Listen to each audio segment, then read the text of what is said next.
जीवमजीवं तव जहर्वस हेण जेणेत्तिठम् हम्म, देविन्दविन्दवन्दम् वन्दे तं सर्वदा शिरसा। द्रव्य संग्रह जी ग्रंथ गाथा नंबर 35 पर हम लोग स्वाध्याय कर रहे हैं। हाँ जी जी। चर्चा करनी है अशुचि अनुप्रेक्षा, एकत्व अनुप्रेक्षा और अन्यत्व अनुप्रेक्षा पर अपनी स्वाध्याय हो चुकी है। एकत्व अनुप्रेक्षा अस्थि से, मेरा एकत्व मेरे से ही है, मैं एक हूँ, और संयोग शरीर कर्म कषाय इनसे मैं भिन्न बातें। हूँ, ये अन्य।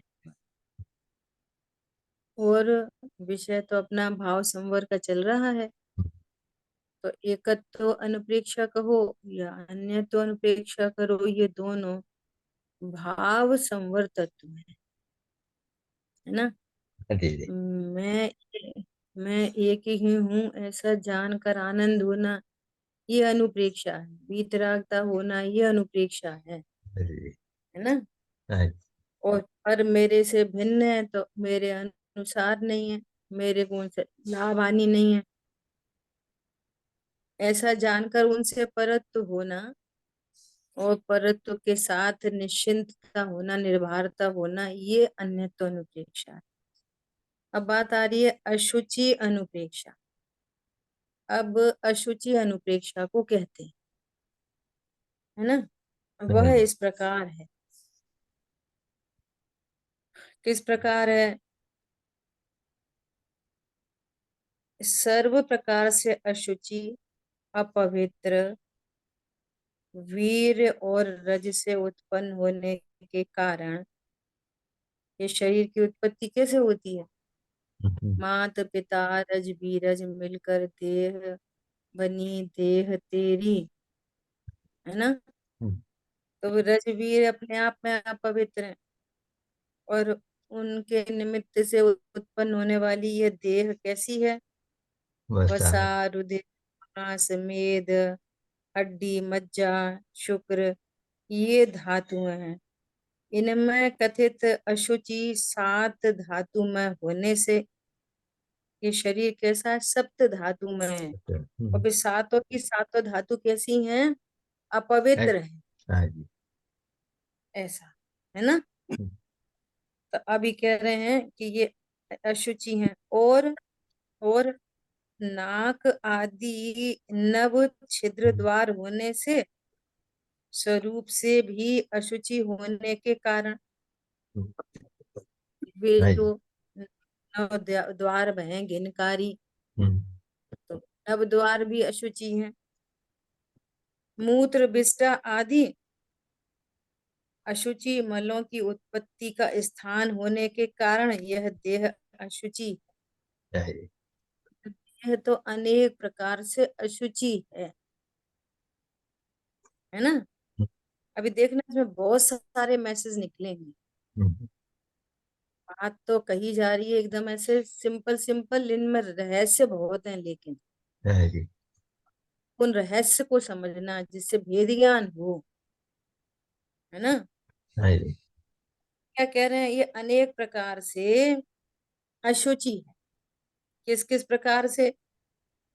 मलमय है, मल से उपजी है। नव द्वार भय गिनकारी, है ना। म, जो मल मूत्र आदि हैं वे भी अशुचि हैं, उनके उस उत्पत्ति का स्थान है ये, है ना।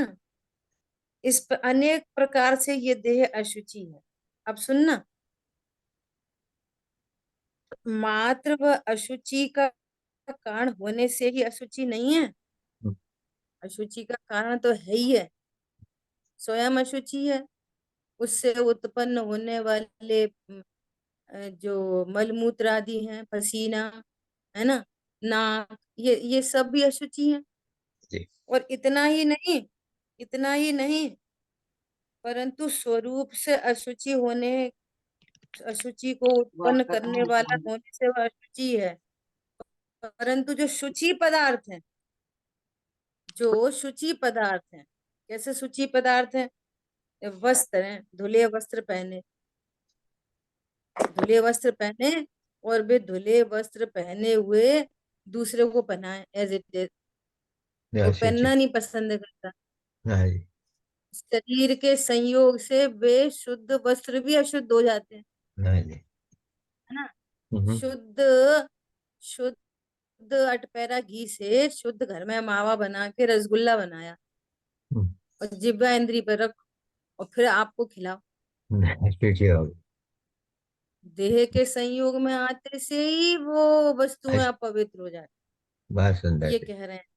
स्वयं अपवित्र है, अपवित्रता का कारण है, मलमूत्र आदि का कारण है। और जो स्वभाव से पवित्र कहें जिनको, यदि वो भी इस देह के संयोग में आते हैं तो वे भी अपवित्र हो जाते हैं, ऐसा कह रहे हैं। हाँ जी। ठीक है। हम्म। वस्त्र आदि में अशुचिपना उत्पन्न होने के कारण भी देह अशुचि है। ठीक है। ठीक। अब सुनना, ध्यान से सुनना, कि देह को अनेक प्रकार से अशुचि कहा। हम्म। कितने प्रकार से? रज बीरज जो अशुचि है उनसे उत्पन्न है। No no. तो हम्म। देह स्वयं ही अशुचि है। नव द्वार भय घिनकारी, ये अशुचि। मलमूत्र आदि की उत्पत्ति का स्थान नौ तो हाँ जी। है ना। और इसके संयोग में जो आए वो भी अशुचि है। तो ये देह अनेक प्रकार से अशुचि, हाँ जी। अपवित्र है। अब देखो मनोविज्ञान, देखो इसके पीछे, इसके पीछे मनोविज्ञान देखो, इस बात के पीछे।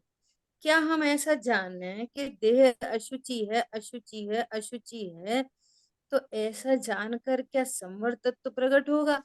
नहीं बात होगा। तो संवर की चल रही है। फिर द्वेष होगा। मूल से नहीं चूकना। ये अशुचि भावना, जैसे एकत्व भावना संवर तत्व का भेद है, अन्यत्व भावना, अशरण भावना, अनित्य भावना, ये सब संवर के भेदों में इनकी बात चल रही है। पहले से अपनी चर्चा हो चुकी, क्या चर्चा हो चुकी? कि सबसे पहली भावना का नाम क्या था? सबसे पहले भावना का नाम बोलो। अशर्म। अनित्य। अनित्य भाव। सबसे पहली नित्य भावना नहीं। क्या है? अनित्य। अनित्य। अनित्य भाव। तो अनित्य अनित्य अनित्य का अगर हम चिंतन करें तो क्या हमको रत्नत्रय की प्राप्ति हो जाएगी? नहीं नहीं होगी, नहीं होगी तो बोलो। नेगेटिव नहीं तो होगी। क्या क्या रत्नत्रय की प्राप्ति कैसे होगी? कि स्वरूप रत्नत्रय की तक। प्राप्ति कैसे स्वरूप को होगी? जानने से। हाँ, कैसे?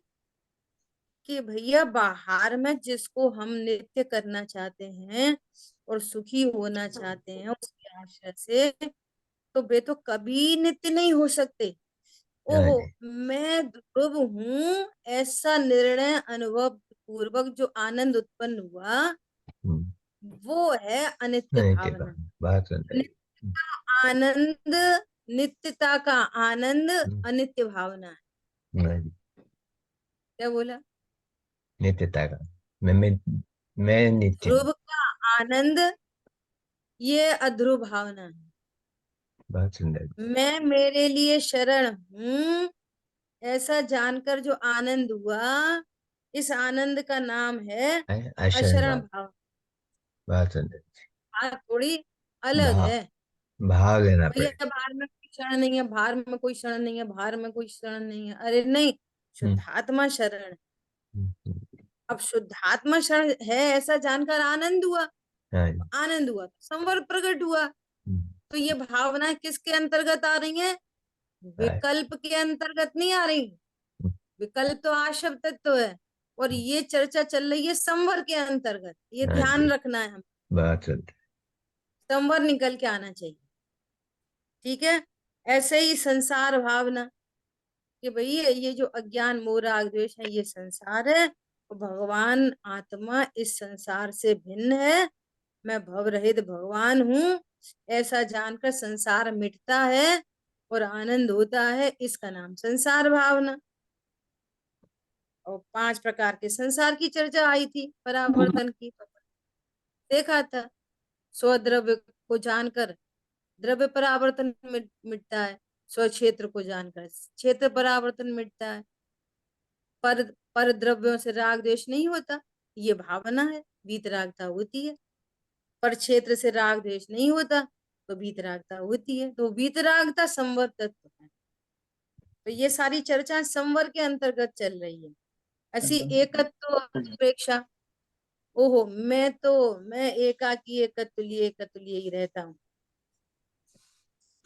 ऐसा जानकर जो आनंद हो रहा है, पर की हम्म, टेंशन मिट रही है, ये एकत्व भावना है, हम्म, ये अन्यत्व भावना है।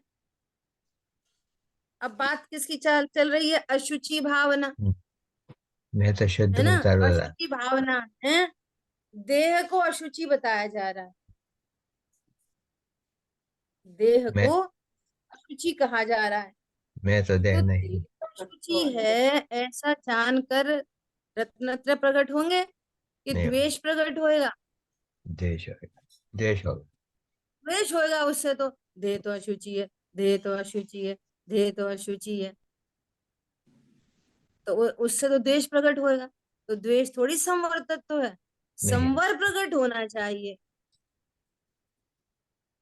तो अब कह रहे हैं कि अब शुचि की बात करते हैं, पवित्रता का कथन करते हैं। तो भगवान मैं पवित्र हूँ। कौन पवित्र है? मैं पवित्र हूँ, ऐसा जानकर और शुचि जो पवित्रता का सत्य आनंद हुआ। पवित्र। संवर मतलब पवित्र, संवर में आनंद निकलना चाहिए। जैसे क्षमा धर्म की बात होती है ना, तो आनंद होना चाहिए। मैं पवित्र तो हूँ मैं सर्वदा, इसका पवित्र आनंद।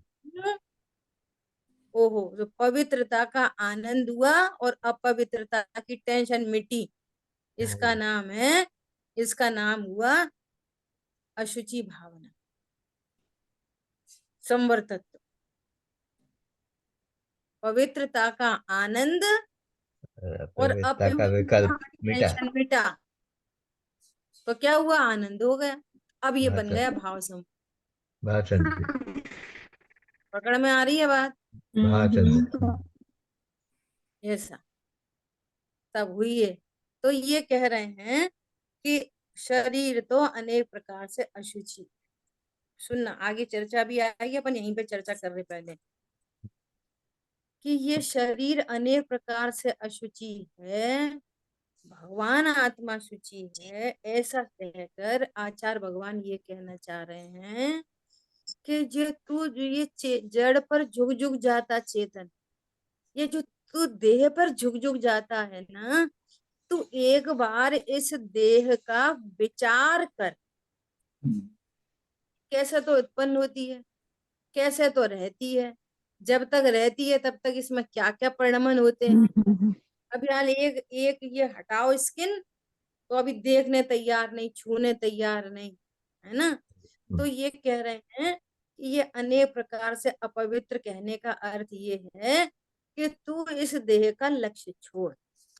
Oh sure. भगवान को द्वेष कराने का पर्पज नहीं है। हाँ जी। तुम देह से द्वेष कर लो, ये तो बेकार है, बेकार है, घिनौनी है, गंदी है, ये पर्पज नहीं है। पर्पज क्या है? देह से लक्ष्य छूट जाए। लक्ष्य छोड़। कितना नहाओगे, कितना धोगे, कितनी क्रीम पाउडर लगाओगे, इसका तो स्वरूप ही अशुचि है। मैं समझ आई बात? बात समझी। इस देह को कितना नहलाए धुलाए, कितने क्रीम पाउडर लगाए, बोलो, कौन सा परफ्यूम लगाए, कौन सा सेंट लगाए कि देह शुचि हो जाएगी? वो तो स्वभाव से ही अशुचि है। हाँ तो जी। तू इसका लक्ष्य छोड़ दे। इसको नहलाने धुलाने से अंतरंग में पवित्रता नहीं आएगी, हाँ जी। है ना? कृष्ण, कृष्ण और उनके वे सब 5 पांडव, है ना, ये सब लोग घूमने जा रहे, तो रास्ते में बहुत सारी नदियां पड़ रही, तो उनके साथ में एक तुम्बी थी, तुम्बी समझ लो लौकी। तो तो कहीं। वे तो नदी में स्नान करते तो वो लौकी को भी डुबा देते गंगा में।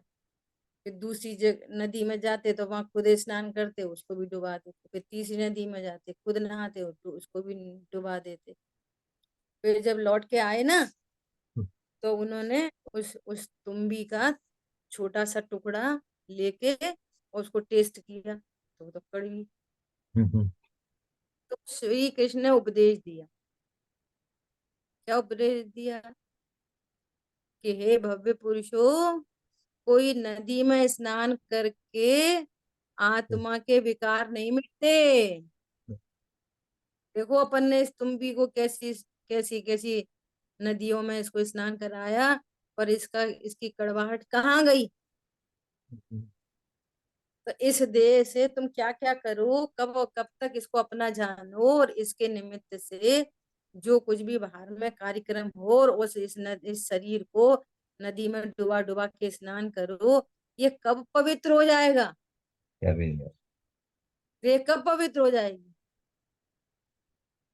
है ना?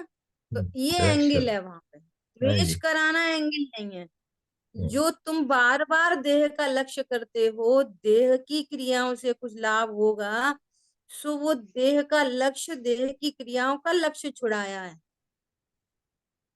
एक बात। दूसरी बात, ये चरणान योग की शैली है। क्या शैली है? पहले तो देह से लक्ष्य छुड़ाया और ऐसा कहा कि भगवान आत्मा परम पवित्र। अरे तू तो स्वयं ही परम पवित्र पदार्थ। अभी क्या कहा? अभी क्या कहा? कि इस देह के संयोग में जो कपड़ा भी आएगा वो भी मलिन हो जाएगा, जो रसगुल्ला आएगा शुद्ध वो भी मलिन हो जाएगा। अरे ये तो बात दूर रहो, इस शरीर का लक्ष्य जो भी ज्ञान करेगा वो ज्ञान भी अपवित्र होगा। क्या बोला? जो श्रद्धा इस देह का विश्वास करेगी वो श्रद्धा भी मलिन है। और हम्म। इस देह का लक्ष्य करके जो राग द्वेष की उत्पत्ति होगी, ओहो मैं कितना सुंदर, अरे मैं तो कितना कुरूप, देह को हम्म। देख के मैं सुंदर और देह को ही देख के मैं कुरूप। तो ये चारित्र अमलिन होगा। वे तो मलिन होते हैं लोग व्यवहार में, कि वस्त्र मलिन हो गए, कि भोजन मलिन हो गया, कि रसगुल्ला मलिन हो गया। अरे वे तो मलिन है ही, हमारे उनकी मलिनता से हमको क्या? लेकिन जो ज्ञान श्रद्धा चारित्र इस देह का लक्ष्य करते हैं, इस देह रूप अपने को मानते हैं, जानते हैं, और देह में ही राग द्वेष उत्पन्न करते हैं, ऐसे ज्ञान श्रद्धा चारित्र भी देह का लक्ष्य हो करने पर मलिन होते हैं। हाँ जी। बस अंदर। ऐसी है ये देह अशुचि। कौन समझ में आया? अब कौन शुचि है? कि वो भगवान आत्मा शुचि है। तो जब द्रव्यान योग से समझा कि भगवान आत्मा कैसे शुचि है, तो कहा कि भगवान आत्मा भी द्रव्य गुण पर्याय वाली वस्तु है, अपने एकत्व में रहती है, और ये अनंत पुद्गल परमाणुओं से बनी हुई जो देह है, इसमें भी एक एक परमाणु भी शुद्ध है। कृषि है। हाँ जी। ये द्रव्यान योग है, वो बस चरणान अंदर। योग है। बस अंदर। और जमीन आसमान का अंतर है। हाँ जी। चरणान योग से देह का लक्ष्य छुड़ा के परमात्मा के पास ले जाते हैं, बस इतना पर्पस है। और चरणान योग के कथन को ही आप सर्वथा मानोगे तो धर्म प्रकट नहीं होगा, द्वेष हो जाएगा। और जब उसका लक्ष्य छोड़ के जब आप द्रव्यान योग के पास आओगे, वहां द्रव्य गुण पर्याय से सभी वस्तुओं का कथन किया जाएगा, तो बताया जाएगा कि जीव है, वो चैतन्य ईश्वर है, तो जो पुद्गल है वो भी जड़ ईश्वर है, वो भी अपना ईश्वर है, वो भी भगवान है। हाँ जी। जैसे मेरे में किसी की नहीं चलती, ऐसे एक एक पुद्गल परमाणु का परिणमन कहाँ होना है, कोई की नहीं चलती। स्वतंत्र है कब वे हर पुद्गल प्रकार। परमाणु शरीर रूप परिणमन करेंगे, कब वे परमाणु विष्टा रूप परिणमन करेंगे, कब वे परमाणु पसीने रूपण मन करेंगे, कब कब क्या बोलते हैं ये, रुधिर मांस आदि आदि रूपण मन करेंगे। कोई नहीं रोक सकता। अब बात एक संदेह जी। मांस का परमाणु से पूछो कि तुम कौन हो, तो वो परमाणु कहेगा कि मैं अनंत गुणों का धनी। ये द्रव्यानी हो गए। तो अब न तो शरीर से राग हुआ और न शरीर से द्वेष हुआ, तो फिर क्या हो गया? इस शरीर के प्रति वीतरागता हो गई, और वीतरागता हो गई, इसका नाम है अशुचि भावना। रिजल्ट में वीतरागता निकलनी चाहिए उस भावना में। क्या बोला? उस भावना के रिजल्ट में क्या निकलनी चाहिए? वीतरागता। तब वो भावना बनेगी। हाँ जी, बात समझ। आग देश की उत्पत्ति होती रही तो वो तो आशा बंध तत्व है, वो भावना नहीं है। हाँ जी। वो संवर निर्जरा नहीं हुई, वो तो फिर संसार भावना हो गई। पॉइंट समझ में आ रहा है? बात संदेह जी। ये अशुचि भावना कैसे बनी? पहले चरणान योग से बात की गई। देह की कोई दृष्टि। देह नाम का द्रव्य थोड़ी है कोई विश्व में। देह नाम का कोई द्रव्य थोड़ी है कि ये वाला द्रव्य अशुचि है। परमाणुओं ये का तो पिंड है। अपने आप में पर्याय है, ये तो एक पर्याय हम्म, है। हम्म। अब इसमें बनने वाला जो मटेरियल है, विष्टा, मूत्र, रुधिर, मांस, मज्जा, ये तो सब पुद्गल की पर्याय हैं, समान जाति द्रव्य पर्याय। तुम पर्याय को देखने पर कहेंगे कि ये अपवित्र, हम्म। पर्याय को देखकर। अब इसमें पवित्रता और अपवित्रता का क्या संबंध है? वो तो परिणमन है, पुद्गल का परिणमन है बस। और उस परिणमन में एक एक परमाणु शुद्ध है। और सर्वदा शुद्ध। द्रव्यान योग से जब अपने स्वरूप का, अपनी सूचीपने का पता चला और हम्म। उनके स्वरूप का पता चला, तो क्या हो गया? अब सुनो, वितराग। बहुत इंपॉर्टेंट बात। ऐसा मनोविज्ञान है। अब बात समझ। दूसरा मनोविज्ञान समझो, हम्म। कि जिस जीव ने ऐसे देह से भिन्न भगवान आत्मा को स्वीकार किया ना, हम्म। और भगवान आत्मा को स्वीकार करने पर जब वहां भावना प्रकट हुई, रत्नत्रय प्रकट हुए, संवर निजरा प्रकट हुई, है ना? अब संवर निजरा प्रकट होने पर, अब इसी देह को जिसको अशुचि कह रहे थे, अब यही देह पवित्र कहलाने लगी। क्यों? अब कुछ देह बदल गई क्या? अब क्या कर रहे हैं उसी देह को? स्पर्श कर। मुनिराज को क्या कर रहे? क्यों उनकी देह कोई और से बनी है क्या? उनके मल मूत्र विस्ता रुधिर कुछ नहीं होता, सब होता परमाणु है। की तरह। हाँ जी। है ना? कैसे? कैसे? अरे जिसके अंतरंग में विकार है, अज्ञान मोह राग द्वेष है, वो देह कितनी सुंदर हो, पवित्र है। परमाणु की अपेक्षा। चाहे कितना नहाए धोए, परफ्यूम लगाए, डीओ लगाए, जो कुछ लगाए, अहिंसक प्रोडक्ट लगाए, कुछ करे, वो तो अशुचि ही। और जिनको रत्नत्रय की प्रचुरता है, ऐसे मुनि भगवान नहाते तक नहीं है, नहाते भी नहीं है। क्या बोला? बात नहाते नहीं। तक नहीं है, दोवन नहीं करते। बहुदेह मैली सुगुण थैली। अंतरंग में क्या है? सुगुणों की थैली है। सो हम क्या करते हैं उनको? ओहो, उनकी रज को मस्तक पर धारण करते हैं। कौन? कौन? चक्रवर्ती, अर्ध चक्रवर्ती, राजा, इंद्र। इंद्र, जिसके मुकुट में ऐसी ऐसी रत्न मणियां लगी हैं कि पूछो नहीं। और वो मणियों के मुकुट का धारी, वो इंद्र, वो ऐसी बुरी देह पे झुक जाता है। देह मैली है कि पवित्र है? क्या पवित्र है? ओहो, जहाँ अज्ञान मोराग द्वेष है, वहां वहाँ इस पर। देह पवित्रता का उपचार आता है। और जहाँ अंतरंग में वीतरागता है, तो वहां देह को भी पवित्र कह देते हैं। ये मनोविज्ञान है दूसरा। मूल में बात क्या चल रही है कि देह तो अनेक प्रकार से अपवित्र ही है, अपवित्र ही है। पॉइंट समझ में आया? ये यहाँ पर विषय चल रहा है।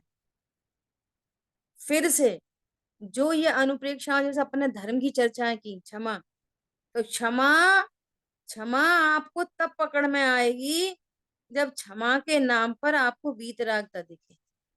नहीं तो आप मंद कषाय को क्षमा समझ लोगे। तो उसके लिए क्रोध समझो, और क्रोध समझो फिर क्षमा समझो, उसका ओपोजिट, उसका ओपोजिट। क्रोध मतलब आत्मा की अरुचि क्रोध, और आत्मा की रुचि क्षमा। ऐसे क्षमा निकल के आएगी। क्षमा में वीतरागता निकलनी चाहिए। मेरे लिए कोई पर पदार्थ इष्ट है अनिष्ट है तो क्रोध उत्पन्न होगा, और मेरे लिए कोई पदार्थ इष्ट अनिष्ट है ही नहीं, क्षमा बनी रहेगी। ऐसे ही यहाँ पे आप सब जगह लगाओ। अद्रुव भावना मतलब क्या, अशरण भावना मतलब क्या, संसार भावना मतलब क्या। उतना ही नहीं, अरे भैया संसार तो परिभ्रमण है, दुख रूप है, ये है, ये संसार भावना नहीं है क्या। संसार तो 5 प्रकार का है, 5 परावर्तन है, उसमें अनंत अनंत काल बीत जाता है, जीवन एको बार रुला है उसमें। ओ भैया अपन ने कैसे कैसे परावर्तन किए, और फिर दुखी हो जाना, भयभीत हो जाना, इसका नाम संसार नहीं भावना है। नहीं है। नहीं नहीं। कि तेरे को तो उसका लक्ष्य करके दुख होने लगा, यहाँ तो भावना संवर की बात चल रही है। बेतरक का ओहो, मतलब। ये संसार मेरा स्वभाव नहीं, मैं तो इस संसार से रहित त्रिकाली ध्रुव शुद्धात्मा। परमात्मा हूँ। और अज्ञान मोराग देश जो संसार थे, वे अज्ञान मोराग देश मिट गए, वीतरागता प्रकट हो गई। इसका नाम संवर वो संसार भावना है। ऐसा आप सारी भावनाओं में लिखते चलना। बात सुनो। ठीक है। हाँ। हम्म, तो ऐसे यहाँ अशुचि अनुप्रेक्षा। जी यहाँ शरीर पर अशुचि है, शरीर अशुचि है, अशुचि है, अशुचि है, इसका नाम अशुचि अनुप्रेक्षा नहीं है। मैं शुचि हूं, सो अपनी शुचिता का आनंद और अशुचिता का टेंशन मिट जाना, इसका नाम भावना है। फिर जब अपनी शुचिता जानी तो फिर ये भी जान लिया कि पुद्गल भी द्रव्य गुण पर्याय वाला है। सो ना अब उससे राग है ना उससे द्वेष है। शरीर सुंदर हो तो राग नहीं, और शरीर खराब हो तो द्वेष नहीं। देश नहीं। बात सुनो। मलमूत्र की उत्पत्ति हो तो द्वेष नहीं, और उत्पत्ति न हो तो राग नहीं। मेरे बात से सुनो। भिन्न है, इससे कोई संबंध नहीं। शरीर सुंदर हो तो रत्नत्र नहीं हो जाते, शरीर बुरा हो तो ज्ञान मोराग देश उत्पन्न नहीं होते। ओहो, मैं तो देह का लक्ष्य करता हूँ बार बार, तो ये अज्ञान मोराग देश उत्पन्न होते हैं। इसका नाम है, इसका नाम है क्या? शुचि समझ भाव। आ रही है बात? हाँ जी। ये तो, हाँ, ये है अशुचि भावना, अपने शुचिता का आनंद। क्लियर? बोलो क्या पूछना था। जी इतना ही पूछना था कि यहाँ पर मतलब सारी जो ये चर्चा करी गई है ये नास्ती से करी गई है। हाँ, नास्ती से की गई है, जीव को उसका लक्ष्य छुड़ाने के लिए की गई है। अपना स्वरूप वो ये समझता है, जैसे अध्रुव भावना है, जो पर पदार्थ है वे तो सब अध्रुव है, तो उनकी अध्रुवता का ज्ञान कराया और अपने ध्रुव पने का ज्ञान कराया। तो अपने ध्रुव पने का ज्ञान हुआ ना, जिसको तुम ध्रुव समझ रहे हो वो ध्रुव नहीं है, अध्रुव है। राजा राणा छत्रपति हाथिन के असवार, मरना सबको एक दिन अपनी अपनी बार। तो जो राजा है राणा है वो मरता है, जीव कभी नहीं मरता। तो अपनी ध्रुवता का पता चला तो आनंद हो गया। न मैं राजा हूँ न राणा हूँ, मैं तो जीव हूँ। तो जीव कब मरता है? कभी नहीं मरता। तो आनंद पर हो गया, यह तो तो ये है। भावना हो गई, अध्रुव भावना। पंडित साहब ने सब पॉजिटिवली लिखा है। अद्रो भावना में उन्होंने क्या लिखा, ये नहीं लिखा राजा राणा छत्रपति हातिन के, ये नहीं लिखा भाई चक्रवर्ती से बली उनकी नहीं टली, ऐसा नहीं लिखा, ऐसा नहीं लिखा।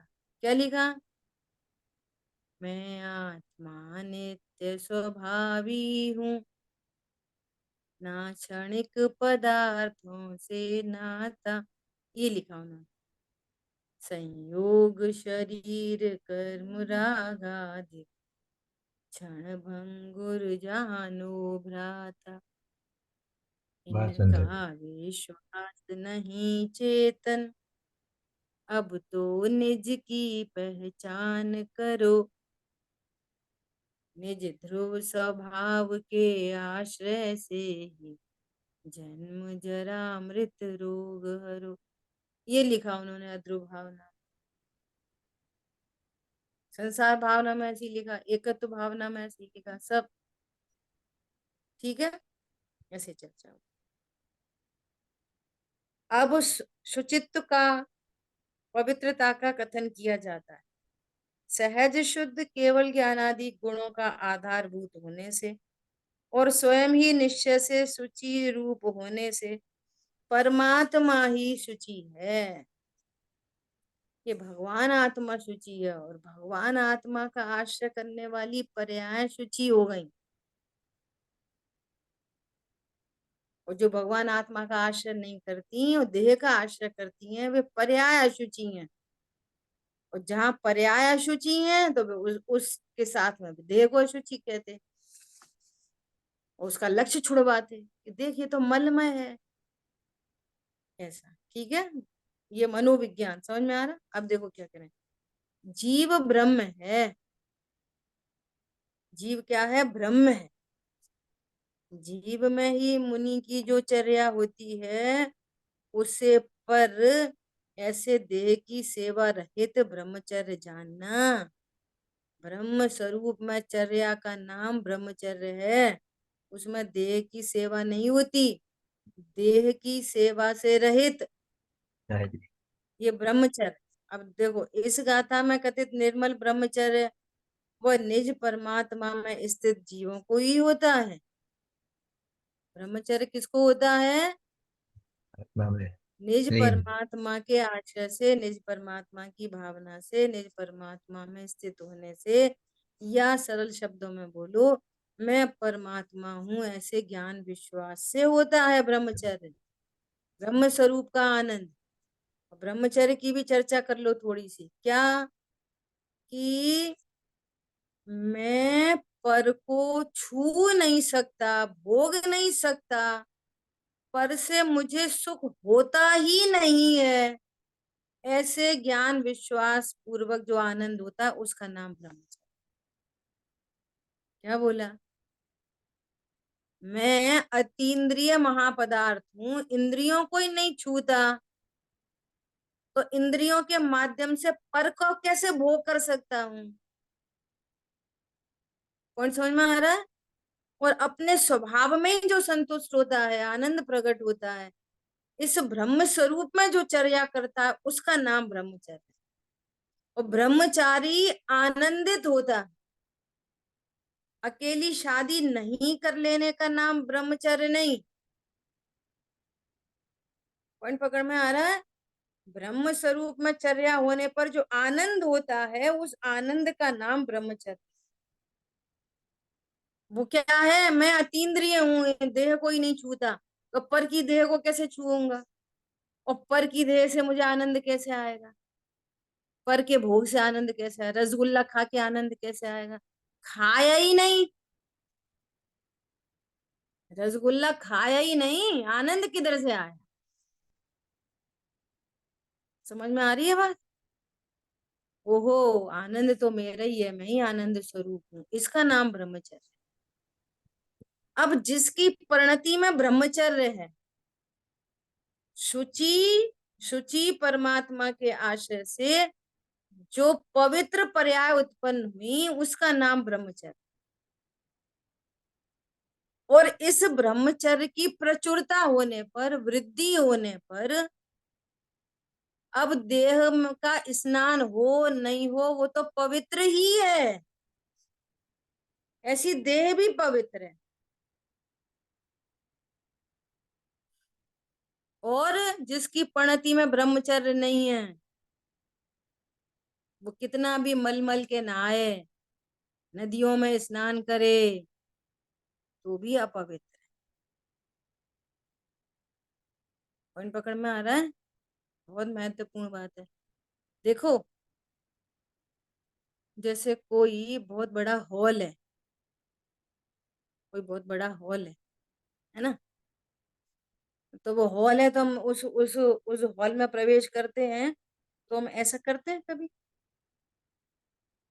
किसी घर में प्रवेश करें तो कभी उसकी देहरी को ऐसा करते हैं, गेट को? कभी कभी नहीं। नहीं। हम्म, लेकिन यदि उस हॉल में अगर एक छोटी सी भी मूर्ति विराजमान है तो क्या करते हैं? करते हैं फिर। पवित्र है तो मैं मंदिर। अब वो मंदिर बन गया। हम्म, अगर एक इतनी छोटी सी भी प्रतिमा जी विराजमान है, उसका रोज अभिषेक पूजन पाठ होता है, तो अब वो हॉल नहीं है, अब वो घर नहीं है, अब वो कमरा नहीं है, अब वो मंदिर है। बोलो, जिस जड़ वो उसमें बिल्डिंग में अगर भगवान की प्रतिमा भी विराजमान हो, तो हम उसको स्पर्श करते हुए अंदर जा घुसते हैं, तो फिर ये सोचो, जो चैतन्य परमात्मा का ज्ञान श्रद्धान विश्वास हो, तो ऐसी निज परमात्मा जिन पर्यायों में विराजमान हो, तो वो क्या है, ये परिणति भी मंदिर हो जाती है। और ऐसी परिणति का धारी भगवान आत्मा जिस देह में स्थित हो, वो देह को भी उपचार से पवित्र कहते हैं। पॉइंट आया समझ में? बहुत सुंदर जी। ऐसा सो कह रहे हैं, उसी प्रकार ब्रह्मचारी सदा शुचि है, सदा शुचि है। तो ब्रह्मचारी शुचि है का अर्थ क्या है? कि वे ज्ञान श्रद्धा चारित्र शुचि हैं। अभी शरीर को नहीं समझना। ब्रह्मचारी मतलब जिस ज्ञान में ब्रह्म है, जिस श्रद्धा में ब्रह्म है, और जिसमें ब्रह्म का की चर्या है, ऐसी ज्ञान श्रद्धा चारित्र की परिणति शुचि है। और ये ऐसी भगवान आत्मा जिस देह में है, वो देह से उसको ब्रह्मचारी कहते हैं, तो उस देह को भी शुचि कहने लग जाते हैं। देह ब्रह्मचारी नहीं होती है, ब्रह्मचारी तो आत्मा होती है। हम देह को देख देख के ब्रह्मचारी कहते हैं, ब्रह्मचारी भैया, ब्रह्मचारी बहन, ब्रह्मचारी भैया, ब्रह्मचारी बहन। भैया बहन ब्रह्मचारी नहीं है, आत्मा ब्रह्मचारी है। क्या बोला? कौन है ब्रह्मचारी? आत्मा। कि भैया बहन? ये आत्मा। ब्रह्मचारी बहन है, ये ब्रह्मचारी भाई है। बहन भाई नहीं है ब्रह्मचारी। परंतु जहां ब्रह्मचर्य है, तो उस देह को भी उपचार से ब्रह्मचारी कहते हैं। उपचार है वो, तो उस देह को भी पवित्र कह देते हैं। अब सुनो, अब सुनो, स्पर्श तो कर नहीं सकते, न उधर से आनंद आता है। लेकिन जहाँ अज्ञान है, मोह है, राग द्वेष है ना, कि मैं पर को भोगता हूँ, और पर के भोग के का ऐसा विकार उत्पन्न हो रहा है ना, वासना उत्पन्न हो रही है, तो ऐसे जीव को अब नहाना कंपलसरी है। क्या बोला? जहाँ अज्ञान मोह राग द्वेष है और ऐसे ऐसे परिणाम हैं, वहां उन जीवों को ये अशुचि भावना के इतने सारे पहलू हैं। केस टेबल पे आए तो उसका सांगो पांग विचार करना चाहिए, हर एंगल से विचार करो, कि जहाँ ज्ञान मोह राग द्वेष है और अब ब्रह्म का परिणाम है, और अब देहादि से अब ब्रह्म की क्रिया हुई है, तो वो बिना नहाए नहीं रह सकते। ये बहुत ही गलत वो चीजें हैं ये।